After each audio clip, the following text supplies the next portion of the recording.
আরে ভাই আপনারা নিজেরাই তো ঠিক নেই, আমাকে রাশন জ্ঞান দিতে। ইউনিয়ন ছাড়া বড় দেখে গরু কিনবো, বড় গরু কিনে কুরবানি তো দেবো। আর কুরবানির আগে কিন্তু আমরা ওই যে গরুর গলায় ফুলির মালা যেটা বিজয় মিছিল করবো।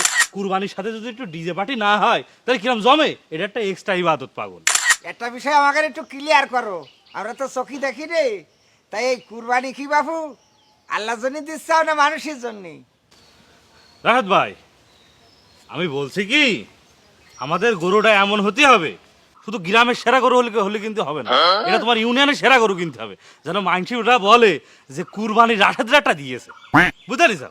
ওরে আমিও তো সেটাই বলছি, এইবারটা গ্রামের মধ্যে সবসাথে বড় গরু কুরবানিটা আমরাই করব। কি আবেদ ভাই, কথা মাথায় কিছু বলো। আরে তোমাদের সাথে একমত নেই কি আমি পারি? সেটাই তো।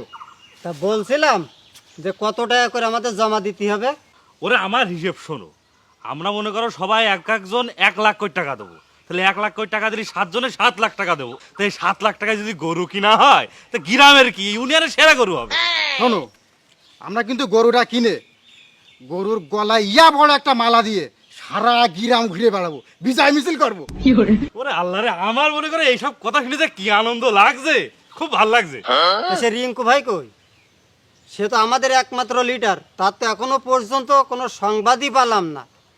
তারপরেও তো এত সময় পার হয়ে গেল, সে তো এখনো পর্যন্ত এসলো না। সে কি বাড়ি কোনো কাজ কাম করছে কিনা তো জানি, এত বলতে চলে আসার কথা ছিল তার।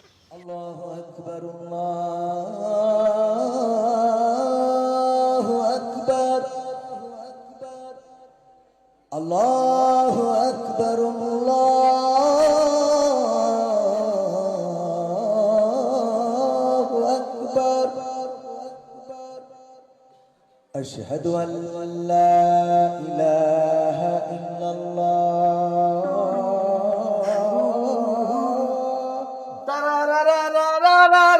রেকু ভাই, আসসালামু আলাইকুম। ওয়ালাইকুম আসসালাম রহমতুল্লাহ। কি রহমত ভাই, কেমন আছেন? এই আলহামদুলিল্লাহ ভালো আছি। রিঙ্কু ভাই, আপনার সাথে আমার একটা জরুরি কথা ছিল।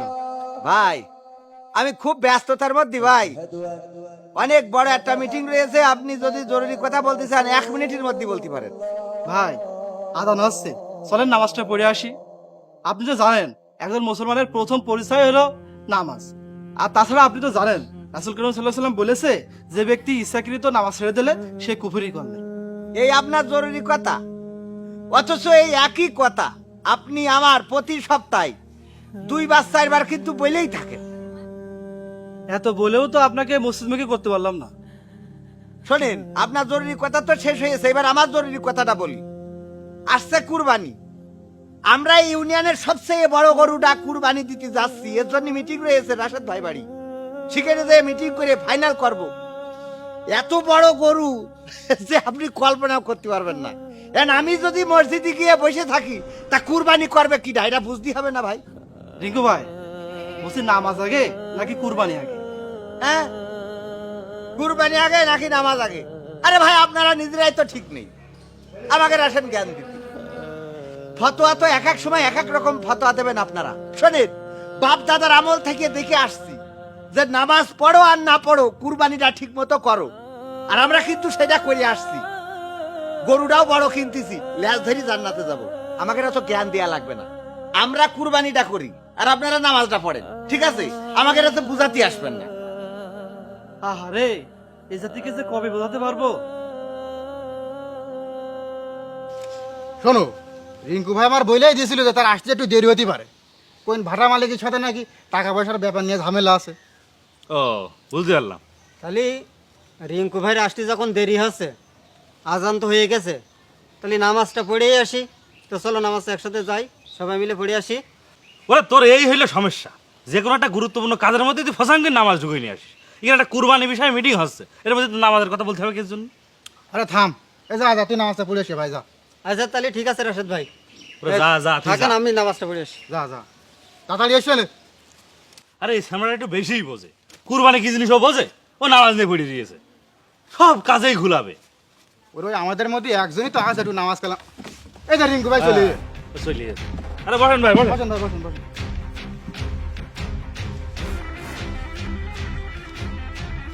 আরে মিজাজটা খারাপ করে দিতেছে ওই যে রহম। ও আবার কি করলো? একটা শুভ কাজে আসতেছি পথের মধ্যে অমনি ডাইকে ভাই আজান হচ্ছে চলেন নামাজ পড়ে আসি। নামাজ আগে না কুরবানি আগে? আরে ভাই কুরবানিটা কি জিনিস, এই জিনিসটা যদি তোরা বুঝতিস তাহলে চিকেনে শিকেনে অমনি টাইনে ধরে মসজিদে নিয়ে যাতিস। হ্যাঁ, একটা গরু কিনে সেটা জবাই করি মানুষের গোশত বন্টন করা, এটা দেশে ইমানের কাজ না। এই জিনিসটা কিটা বুঝাবে? ওই একই জ্বালায় তো আমরাও পড়েছি ভাই, ওই যে আমাদের মধ্যে আবেদ আছে না, ওই গল্প করছিলাম কুরবানি নিয়ে, ও আবার গেল নামাজ পড়তে। মানে কিছু বোঝে যে কুরবানির যে মহত্ব গুরুত্ব এটা বোঝা ওরা, বুঝলে এইসব ঝামেলা করতো না। আরে বাদ দাও, মানুষের মধ্যে এরম কিছু মানুষ থাকবেই, ভাইরাস থাকবে। এই জিনিসটা রাখা যাচ্ছে না, সে আশা ধরে দেখছি। রাশেদ ভাই তুই এই যে এই যে ছাতি ডাট গুটুমুটু করতেই আছিস। আরে এই যে ঝড়ে ভেঙে গেছে, তাহলে ঠিক করবো না? ওরা আপনি তো পরে আইছেন, সেই ধরে এই তাল করছে। আরে এটা আপাতত রাখ, বিষয়টা হলো আমি যেটা বলছি, পৃথিবীতে কিছু ভাইরাস থাকবেই যারা ভালো কাজ ভালো লাগে না, তাদের ওই পড়িয়ে ওই মানধাত্তা আমলের চলো নামাজে যাই, রোজা রাখি, ইফতার করি, এটা আছে। অথচ কুরবানি নিয়ে এত বড় একটা মহৎ কাজ বাদ দে। বলছি কি মিটিংই তোরা কত দূর আগালি? তা মেলা আগাইছি ভাই।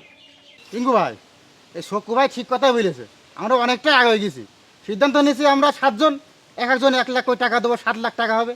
এই 7 লাখ টাকা দিয়ে ইউনিয়ন ছাড়া বড় দেখে গরু কিনবো, বড় গরু কিনে কুরবানি তো দেবো। আর কুরবানির আগে কিন্তু আমরা ওই যে গরুর গলায় ফুলির মালা যেটা বিজয় মিছিল করবো। দারুণ সিদ্ধান্ত, দারুণ সিদ্ধান্ত। আসলে দেখ, মনের সাথে মনের মিল থাকলে ভালোবাসা হয়, আর আত্মার সাথে যদি আত্মার মিল থাকে তাহলে আত্মীয়তা হয়। তোগের সাথে আমার পা থেকে মাথা পর্যন্ত মিল আছে। একটা কথা কি জানিস, এই মিছিলি আমরা প্রয়োজনে ব্যান্ড পার্টি ভাড়া দেবো। উড়াইছি যখন পাড়ি দেবে, তখন একটা ঝাঁকা নাকা কুরবানি হবে। টিঙ্কু ভাই, এটা একটু বেশি হয়ে গেল না? আরে এই হলো তো সমস্যা। আরে ভাই যে আইডিয়াটা করেছে বিশাল একটা আইডিয়া না? কুরবানির সাথে যদি একটু ডিজে পার্টি না হয় তাহলে কিরম জমে? এটা একটা এক্সট্রা ইবাদত পাগল। রহমত মার কালো হ্যাঁ, সবকিছুর মধ্যে এমন একটা। আরে ভাই আমরা যে কুরবানি দিচ্ছি এটা কিসের জন্য? আমাদের পরকালে পার হওয়া লাগবে না? তো পরকালে পার হব, দুনিয়ায় যে গুনাহ করব, এই গরুটা কুরবানি করছি তো সেইটার জন্য। বড় কিনছি কের জন্য? যাতে 7 জনের ল্যাজ ধরে রাখবো, পুলসিরা চাই করি পার হয়ে যাবে Direct। জান্নাতে। এই দাঁড়ালি খেয়ার, একজনের বাড়ি নিয়ে আইলাম। ও গৃহস্থের বাড়ি আইছি। হ্যাঁ, হ্যাঁ গো বাপু, বাড়ি আসো, কেউ দুটো ভিক্ষে হবে? ওরে ভাই রে, আমরা জরুরি একটা মিটিংয়ে আছে, আমাদের মাফ করতে হবে এখন। আর তোমাকে সব জায়গায় আঘাত লাগে। দেখছো কিনা একটা মিটিং করছে, তার মধ্যে কি তাই যাও যাও যাও, সময় নেই। আমি কানা তো চোখে দেখতে পাই নে, এজন্য মিটিং করছাও নাকি করছাও বুঝতে পারিনি। তা হ্যালো, এই বাবা দুটো ভিক্ষে হবে না? এই যে ফকির বাবা, একটা কথা বলি, আপনি একটু খেয়াল করে শোনেন। ঈদ এসে গেছে, আপনার আজকে আমরা ভিক্ষে দিতে পারছি না, আপনি ঈদের দিন আসবেন। আমরা এই ইউনিয়নের সবচেয়ে বড় গরুটা কুরবানি করছি, আপনি আইসে ওই দিন গোশ নিয়ে যাবেন, ঠিক আছে?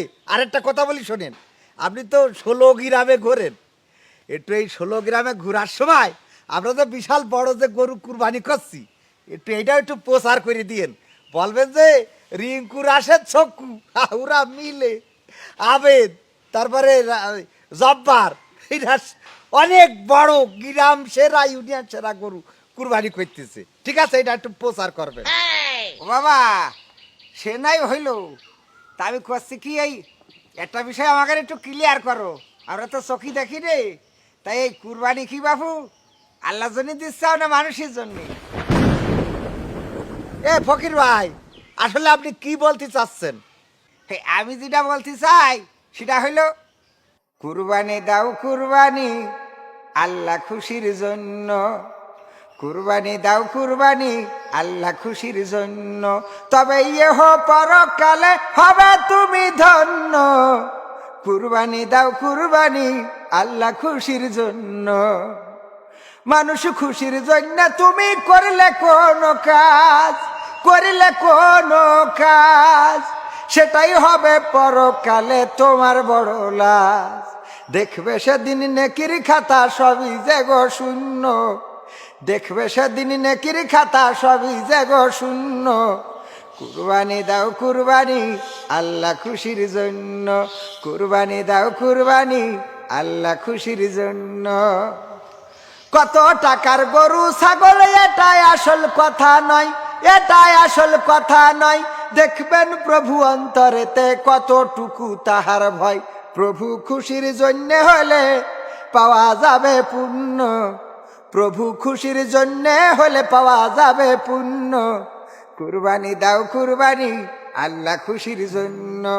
এই চল, কুরবানি দাও কুরবানি আল্লাহ খুশির জন্য, কুরবানি দাও কুরবানি আল্লাহ খুশির জন্য।